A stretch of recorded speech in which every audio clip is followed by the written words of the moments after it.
Yo! So, kamusta mga master? So, ngayong araw nga may nag-request nga sa ating customer ng latte art na may pangalan. Pero bago ang lahat master, ngayong araw nga ikakabit nga yung signage na pinagawa namin. Mangnood nga ako dito master kung paano nila to bubuuin. Mayat maya nga master, sinusukatan na ni Foreman. Maabot nga master sa 5K yung nagastos ko sa pagpapagawa nga ng signage na to.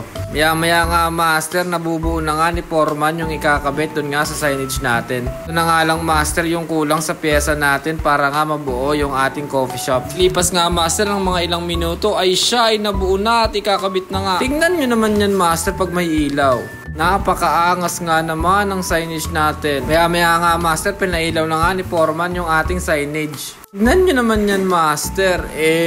Napakaangas. Habang ginagawa nga master yung signage natin, may bumisita nga sa atin galing parosya ng Marinduque. Ay siya ay napakalayo naman ang pinanggalingan mo at dumayo ko pa talaga dito sa Cabuyao, Laguna. Ay siya ay uminom ka muna ng malamig na ice shaken white mocha no. Aring Ronel ay siya ay shoutout din sa pagpunta.